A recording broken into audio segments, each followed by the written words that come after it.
সম্মানিত উপস্থিতি, আজ আক্ষেপ হয় সেই তারুণ্যের প্রতি, যে তারুণ্য পশ্চিমা সভ্যতা, পশ্চিমা কৃষ্টি এবং কালচারের প্রভাবে মাথা নুয়ে ফেলে, যে সেখানে নিজেকে বিক্রি করে ফেলে, যে তার জীবনকে, যৌবনকে পশ্চিমা তারুণ্যের প্রভাবে তাদের মধ্যে হারিয়ে ফেলে। আমার অত্যন্ত কষ্ট হয়, আফসোস হয় সেই তারুণ্য দেখে।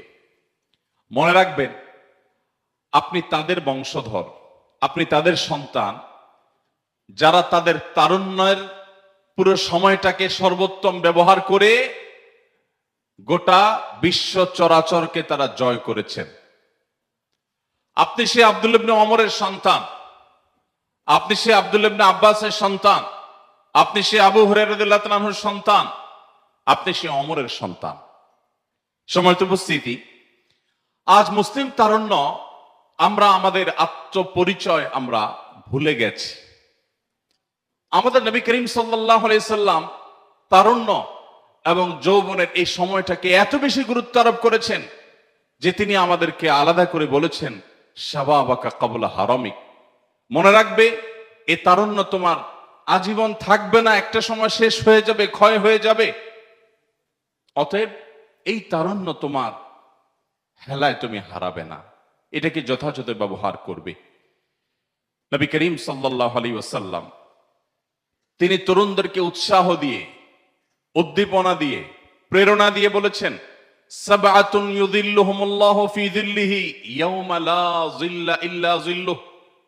কিয়ামতের ভয়াবহতম দিনে যখন সূর্য মানুষের মাথার খুব কাছাকাছি অবস্থান করবে, বৈজ্ঞানিকভাবে সূর্য এত কাছাকাছি থাকলে জ্বলে পড়ে ছাই হওয়ার কথা, কিন্তু আখিরাত বলে কথা। পার্থিব জীবনের কোনো কিছুর সাথে আখিরাতের জীবনের কোনো কিছুর সাথে কোনো তুলনা চলবে না। সেখানকার দৃশ্য, সেখানকার পরিবেশ, সেখানকার পরিস্থিতি, সেখানকার অবকাঠামো, সেখানকার সবকিছু হবে সম্পূর্ণ ডিফারেন্ট। আমরা পৃথিবীর যে বাস্তবতা দেখছি, এটা দেখে আখিরাতকে অনেক সময় তুলনা করে ফেলি, যেটা আমাদের ভুল হয়। তো নবী করিম সাল্লাল্লাহু আলাইহি সাল্লাম কিয়ামতের সেই ভয়াবহতম পরিস্থিতিতে তরুণদের জন্য একটি সুসংবাদ দিয়ে বলেছেন, 7 শ্রেণীর মানুষকে আল্লাহ তাআলা কিয়ামতের ভয়াবহতম দিনে, যখন মানুষ পাগলের মতো অস্থির থাকবে, কারোর পরনে কাপড় থাকবে না, ভয়াবহতা এমন চরমে হবে, চরমে পৌঁছাবে যে কাপড় পরনে আছে কি নেই সেটি দেখবার মতো ফুরসতটুকু মানুষের থাকবে না। এরকম কঠিন পরিস্থিতিতে মানুষ আল্লাহর কাছে যখন পানা চাইতে থাকবে যে, আল্লাহ, যদি আমাদের জাহান্নাম ফয়সালা হয়ে থাকে তবে জাহান্নামেই দিন, তবুও কিয়ামতের এই দুর্বিষহ পরিস্থিতি থেকে আপনি মুক্তি দিন। নবীদের কাছে মানুষ দৌড়ে গিয়ে আকুতি জানাবে, আল্লাহর কাছে ফরিয়াদ করুন যেন বিচার কার্য আল্লাহ তাআলা শুরু করেন। এই দুর্বিষহ, এই কঠিন পরিস্থিতি আমরা সইতে পারছি না। ঠিক সেই কঠিন পরিস্থিতিতে নবী করিম সাল্লাল্লাহু আলাইহি সাল্লাম বলেছেন, 7 শ্রেণীর মানুষকে আল্লাহ রাব্বুল আলামিন আল্লাহর আরশের ভিআইপি প্যান্ডেলে আল্লাহ তাআলা জায়গা দিবেন, স্থান দিবেন। কোনো কষ্ট তাদেরকে স্পর্শ করবে না, তারা জান্নাতি নেয়ামতের মধ্যে অবস্থান করবে। সেই 7 শ্রেণীর মানুষের মধ্যে দ্বিতীয় শ্রেণীর কথা উল্লেখ করে নবী সাল্লাল্লাহু আলাইহি সাল্লাম বলেছেন, শাবুন নাশআ ফি ইবাদাতিল্লাহ। ওই তরুণ, ওই তরুণী, ওই যুবক, ওই যুবতী যে তার যৌবনকে, যে তার তারুণ্যকে তার রবের ইবাদতের জন্য বিসর্জন করেছে, উৎসর্গ করেছে, রিজার্ভ করে রেখেছে, পুরো তারুণ্যকে আল্লাহর উদ্দেশ্যে যে উপস্থাপন করেছে, ব্যবহার করেছে, যার তারুণ্যকে সে কালিমা মিশ্রিত হতে দেয়নি, তার তারুণ্যে কোনো মাস্তানি, কোনো গুন্ডামি, কোনো অসৎকর্ম, কোনো অন্যায়, কোনো পাপাচার, এগুলো দ্বারা সে কোনোভাবে নষ্ট হতে দেয়নি। পরম যত্নে, পরম আদরে যে তার জীবনের এই সবচেয়ে মূল্যবান অংশ, জীবনের সবচেয়ে ক্রিম টাইমকে যে সংরক্ষণ করতে পেরেছে, সেই তরুণদেরকে আল্লাহ রাব্বুল আলামিন কিয়ামতের ভয়াবহতম দিনে আরশের ছায়ার ভিআইপি প্যান্ডেলে স্থান দিবেন ইনশাআল্লাহ। আমরা সবাই সেই তরুণদের কাতারে সামিল হতে চাই তো ইনশাআল্লাহ। হে আরশের মালিক, আপনি আমাদের সবাইকে সেই তরুণদের কাতারে সামিল করে নিন। সময়ত উপস্থিতি, প্রিয় নবী সাল্লাল্লাহু আলাইহি সাল্লাম তরুণদের সতর্ক করে বলেছেন, মনে রাখবে কিয়ামতের ভয়াবহতম দিনে কয়েকটি প্রশ্নের উত্তর দেয়া ছাড়া কোনো মানুষ আপন পা নাড়াতে পারবে না। কাউকে তার দুটি পা নাড়াতে দেয়া হবে না যাবত না সে কয়েকটি প্রশ্নের উত্তর আল্লাহর কাছে না দিতে পারবে। এর মধ্য থেকে ওয়ান শাবাবিহি ফিমা আবলাহ, একটি প্রশ্ন করা হবে প্রত্যেক মানুষকে যে তোমার তারুণ্যকে, তোমার যৌবনকে তুমি কোন কাজে ব্যয় করেছো, তোমার যৌবনের অর্জন কি, তোমার তারুণ্যের অর্জন কি। এই প্রশ্নের উত্তর দেওয়া ছাড়া কোনো মানুষ তার দুটি পা নাড়াতে পারবে না। আপনি আপনার তারুণ্যে কি করছেন, আপনি আপনার যৌবনে কি করছেন, এই প্রশ্ন উত্তর আপনাকে দিতে হবে। প্রিয় নবী সাল্লাল্লাহু আলাইহি সাল্লাম এইভাবে তার জীবনের বাঁকে বাঁকে ক্ষণে ক্ষণে তারুণ্যকে স্মরণ করেছেন, তারুণ্যকে অ্যাড্রেস করেছেন। তরুণদেরকে তিনি বিশেষভাবে মনোযোগ দিয়েছেন। তার বিশেষ এবং স্পেশাল ফোকাস ছিল তরুণরা।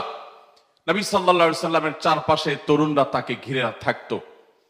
তার একান্ত সেবক ছিলেন একজন তরুণ, আনাস ইবনে মালিক রাদিয়াল্লাহু তাআলা আনহু।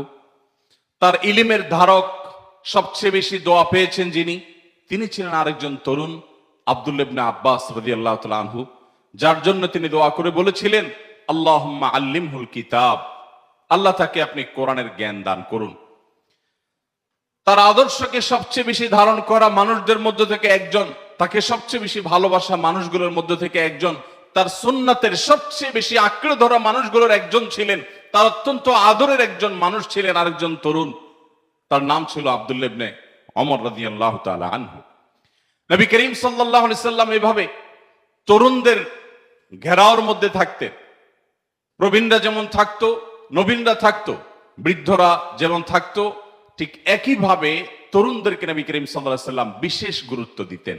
সম্মানিত উপস্থিতি, নবী করিম সাল্লাল্লাহু আলাইহি সাল্লাম আব্দুল্লাহ ইবনে মাসউদ রাদিয়াল্লাহু তাআলা আনহুকে একবার উৎসাহ দিয়ে বলেছিলেন, প্রেরণা দিয়ে বলেছিলেন, ইন্নাকা গোলামুন মুআল্লিম, হে আব্দুল্লাহ, তুমি একজন শিক্ষক যুবক, যে মানুষকে জ্ঞান বিতরণ করো। আপনারা জানেন ইলমে ফিকহের, ইসলামী ফিকহের অন্যতম দুইজন দিকপাল, সাহাবীদের মধ্য থেকে অন্যতম দুইজন দিকপালের একজন ছিলেন আব্দুল্লাহ ইবনে মাসউদ রাদিয়াল্লাহু তাআলা আনহু, আরেকজন ছিলেন আব্দুল্লাহ ইবনে আব্বাস রাদিয়াল্লাহু তাআলা আনহু। এই আব্দুল্লাহ ইবনে মাসউদ রাদিয়াল্লাহু তাআলা আনহু তিনি তখন যৌবন পেরিয়ে পরিণত বয়সের দিকে যাচ্ছেন, ইসলাম গ্রহণ করেছেন।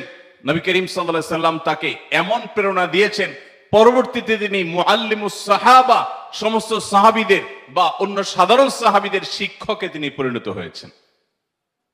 নবী করিম সাল্লাল্লাহু আলাইহি সাল্লামের প্রেরণায় একজন তরুণ, তিনি কিয়ামত পর্যন্ত আগত মানুষের কাছে রেফারেন্স ব্যক্তি হিসেবে অনন্য এক আসনে আসীন হয়েছেন। আজও ইসলামী ফিকহে গুরুত্বপূর্ণ বিষয়ে আব্দুল্লাহ ইবনে মাসউদ রাদিয়াল্লাহু তাআলা আনহুর মতামতকে গুরুত্বের সাথে স্মরণ করা হয়। ওই যে নবী সাল্লাল্লাহু আলাইহি সাল্লাম তার তারুণ্যে তাকে উৎসাহ দিয়ে বলেছিলেন, ইন্নাকা গোলামুন মুআল্লিমুন, আপনি এমন একজন, তুমি এমন একজন যুবক যে যার ভিতরে মানুষকে শিক্ষা দান করার প্রবণতা আছে, তুমি মানুষকে শিক্ষা দান করো, জ্ঞান বিতরণ করো, তোমার ভিতরে শিক্ষকতার প্রবণতা আছে। নবী সাল্লাল্লাহু আলাইহি ওয়াসাল্লাম নিজেও বলেছেন, বুইস্তু মুআল্লিমা, আমি শিক্ষক হয়ে পৃথিবীতে এসেছি, মানুষকে গাইড করা আমার কাজ। সম্মানিত উপস্থিতি, আবু মুসা আশআরী রাদিয়াল্লাহু তাআলা আনহুর নাম সম্ভবত আমরা সবাই শুনেছি। আবু মুসা আশআরী রাদিয়াল্লাহু তাআলা আনহুর কণ্ঠ অনেক সুন্দর ছিল।